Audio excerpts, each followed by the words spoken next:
For a long time, I didn't have a center, a very solid center to my emotional being.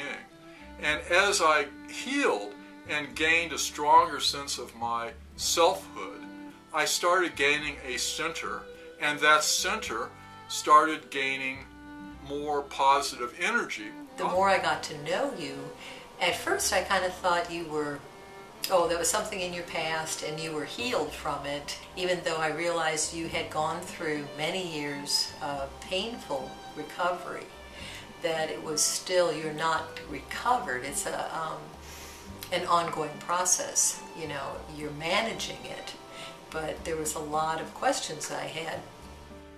Well, I think that what really affected me a lot was that both of my parents raped me as a child, and as best as I can tell, that those rapes started when I was an infant. And just to really understand the depth of what abuse can do to somebody, especially a child, before you even have language, you don't know what in the world is going on, and you don't know how the world should be or how your culture should treat you. And the result of that sexual abuse was that the message that came across loud and clear was that my only value in my family was as a sexual object, and as someone to be abused.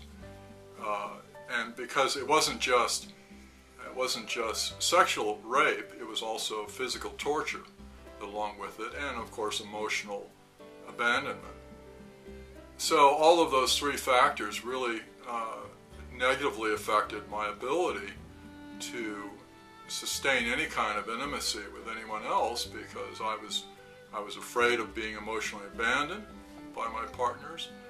I was afraid I had this feeling that my only value to anyone was sexual, and in fact it wasn't until the age of until my mid-30s that I started to feel that I had any value to anyone in the world other than a sexual value to them. So this is a problem that's exaggerated, exacerbated by the level of trauma. The more wounded either he is or she is, the more difficult it's going to be for them to construct a healthy relationship.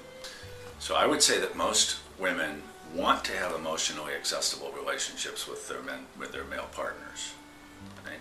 The problem is that if he's experienced any kind of significant trauma where she sees him as not being strong, capable, competent, that's going to damage her sense of who he is, or who she needs him to be, who she wants him to be.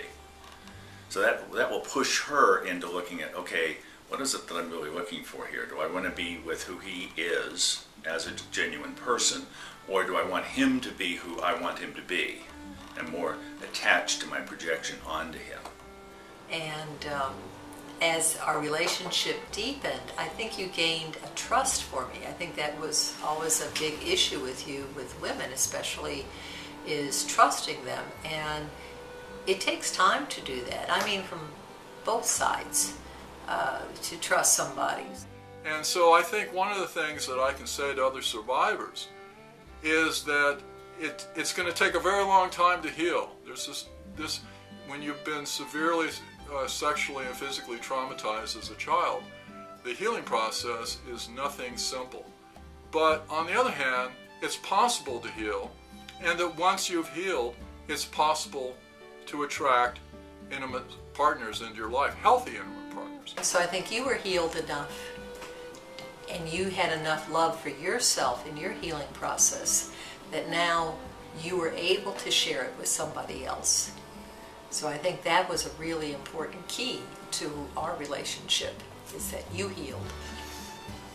And that's what makes all the difference in the world, is that together you work for a greater healing situation. As one of the people said years ago, you co-create a healing relationship, and that's really the positive aspects of healing from sexual abuse and reaching a state of realistic intimacy. You know, there's all kinds of relationships. So I think we've built something that's very sustainable, and I hope it goes on for many, many years. So.